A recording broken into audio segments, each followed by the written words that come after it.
Your Excellency, Dr. Mai Al-Kaila, Your Excellency, Dr. Firas Abiad, Honorable Ministers and heads of delegation, and my dear brother, Dr. Ahmed Al-Mandari, Dr. Mustafa El-Fiki, Ms. Omia El-Omrani, Excellencies, dear colleagues and friends. Assalamu alaikum wa rahmatullahi wa barakatuh. I thank Egypt once again for its hospitality in hosting the WHO Regional Office for the Eastern Mediterranean, as well as this meeting of the Regional Committee. As you know, this is a particularly important moment for the region, as member states prepare to elect a new regional director. But it's also an important moment for Egypt, as we celebrate its success in achieving gold tier status on the path to elimination of hepatitis C.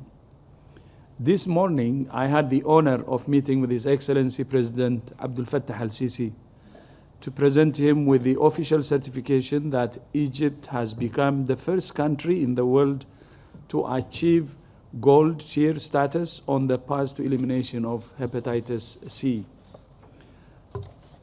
This is not only a success for Egypt, but for the region as well. Less than 10 years ago, Egypt had one of the highest prevalence rates of hepatitis C infection in the world. Thanks to political leadership from President al-Sisi through the Million Saha campaign, Egypt has reduced hepatitis C incidence by 97%. This is an incredible achievement, and it shows how major public health challenges can be overcome with the combination of political leadership and modern tools. I offer Egypt my warmest congratulations, and I look forward to this evening's official ceremony. Excellencies, I begin by expressing my deep concern over the conflict in Israel and in the occupied Palestinian territory that erupted on Saturday. This is the latest tragic chapter in a tragic story in which there are no winners. In my meeting with President Abdel Fattah al-Sisi this morning, I asked for his assistance in sending humanitarian supplies to Gaza through the Rafah crossing, and he has generously agreed. WHO will move supplies from our logistics hub in Dubai to Egypt, and we will work with the Palestinian Red Crescent to ensure those supplies reach health facilities in Gaza. WHO is doing what we can to support the health response, but this situation will not be solved with bullets and bombs. The only solution is dialogue, understanding, compassion, and peace. We're all painfully aware that this conflict is just one crisis in a region that has already suffered so much and continues to suffer so much.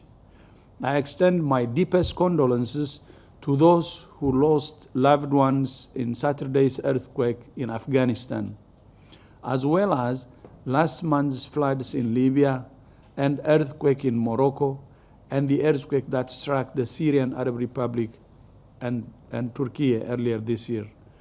And we continue to respond to the ongoing crisis in Somalia, Sudan, the Syrian Arab Republic, and Yemen.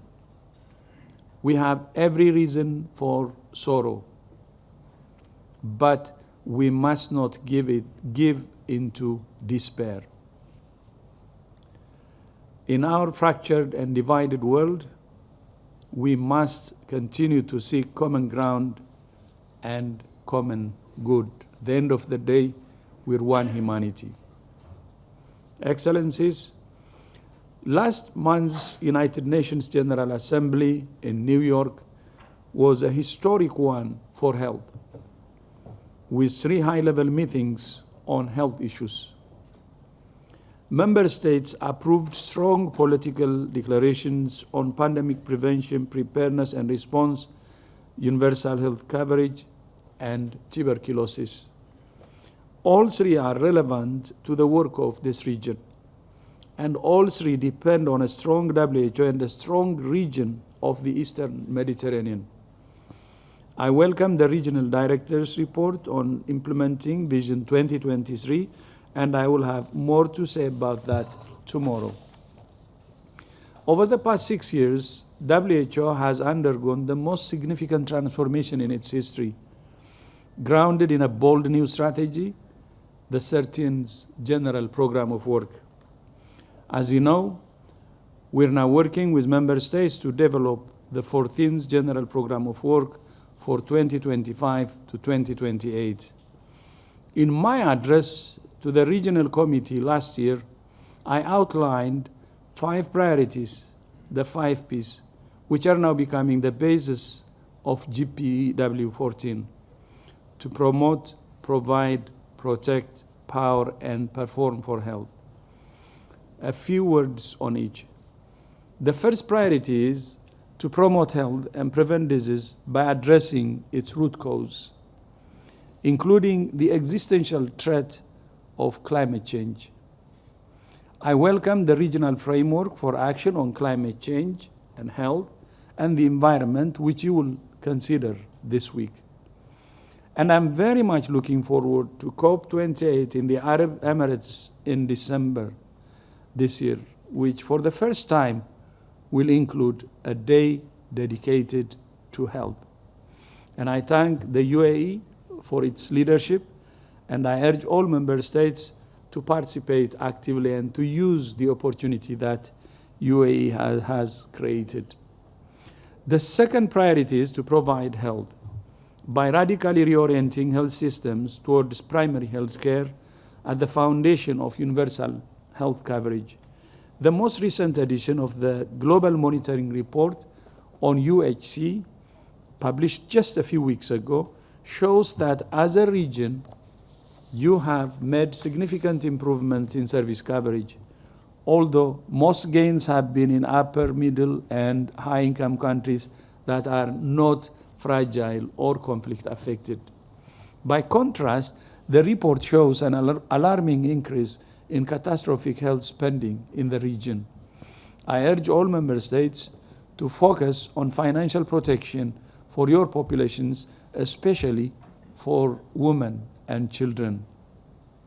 The backbone of a strong health system is a strong health workforce. So I welcome the technical paper on health workforce in the region, which you will consider this week.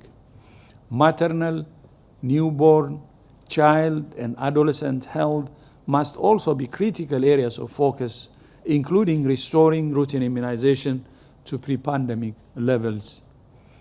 To support member states, WHO has launched the Big Catch-Up with UNICEF and Gavi to support the most affected countries to catch up, recover, and strengthen their immunization infrastructure. The third priority is to protect health by preparing countries to mitigate health risks and to rapidly detect and respond to both acute and protracted health emergencies. More than 360 million people worldwide are currently in need of humanitarian assistance, and more than 140 million of them live in this region, sadly. This is a heavy burden, but in many cases, you have been able to deliver effectively and meet international standards despite the constraints you face. I welcome the paper on strengthening public health readiness for mass gatherings and the regional framework on addressing NCDs in emergencies, both of which you will consider this week. Meanwhile, regionally and globally, the same vulnerabilities that COVID-19 exposed persist. During the pandemic, all countries built new capacities to prevent and control epidemics and pandemics. I urge all member states to sustain those gains and not slip back into the cycle of panic and neglect.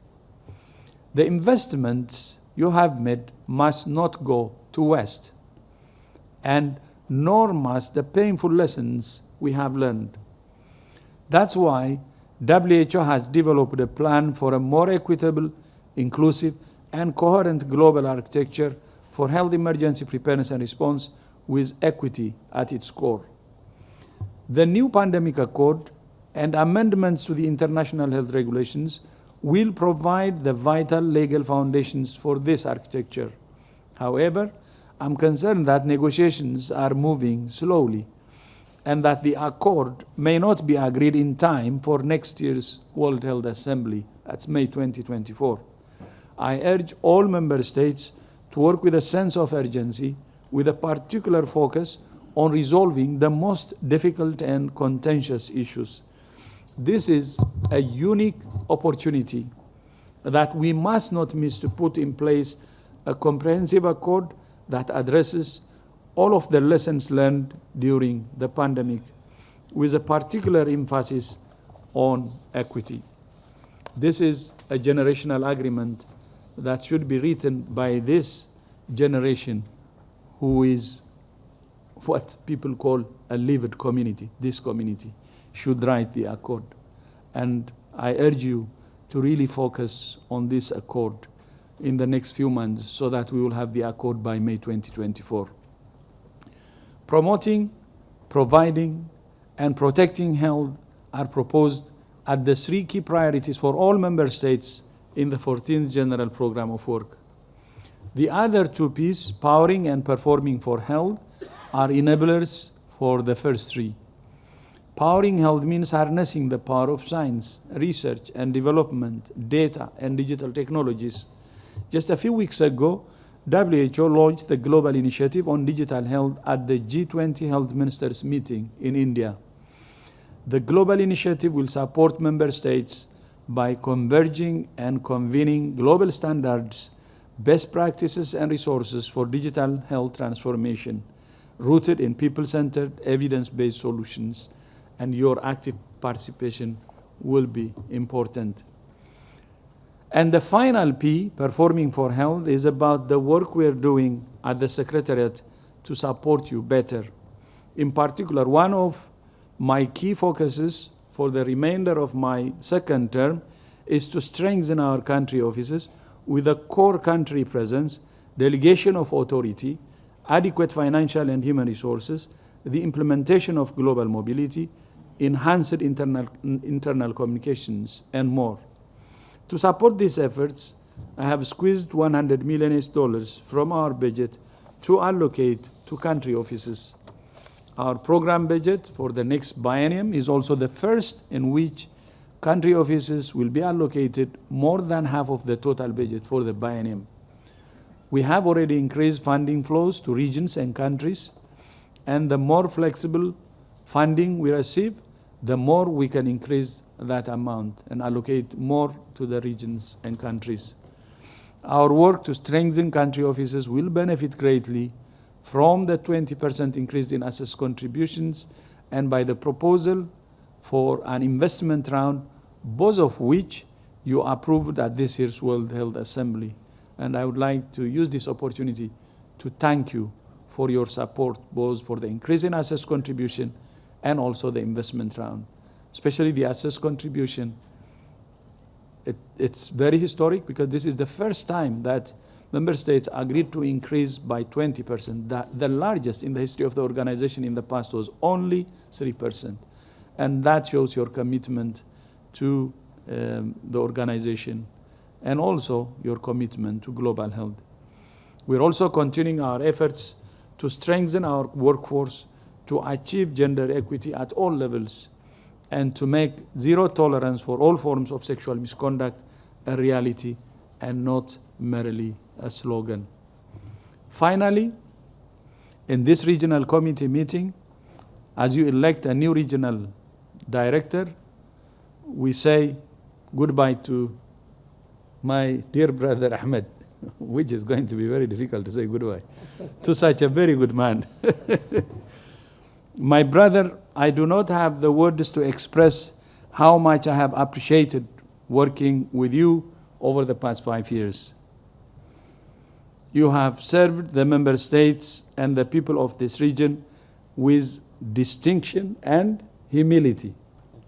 شكرا جزيلا أخي العزيز.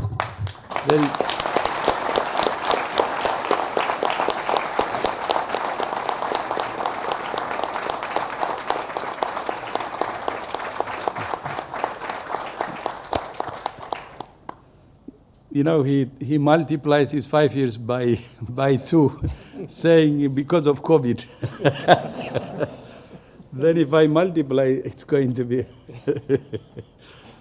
Yeah.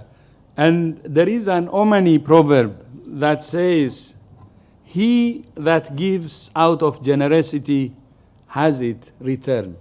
Can you say it in Arabic? Who can say it in Arabic? He told me only جزاك الله خير. Yeah? May Allah reward you. May Allah reward you. So جزاك الله خير. So, yeah. So, if you're giving out of generosity and then you have your returns, yeah? So Allah will give you. Is that what it means? Yes. And my brother, thank you for your generosity over the past 5 years. And I will understand that this is a demanding job. And that after giving everything you have to the people of the region, you rightly want to give everything you have to the people who are closest to you, your family. And which I said I respected you even more for that. I thank you for the dedicated service, and I look forward to seeing what the next chapter of life brings you. I wish you every happiness. But as we say, once WHO, always WHO, and look forward to working with you, continue working with you, maybe in another capacity, who knows, inshallah. And I look forward also to working with your successor, who has very big shoes to fill. And thank you all once again for your continued commitment to promoting, providing, protecting, powering, and performing for health in the Eastern Mediterranean. I wish you all a very productive and successful regional conference. Shukran jazilan. I thank you. Merci beaucoup.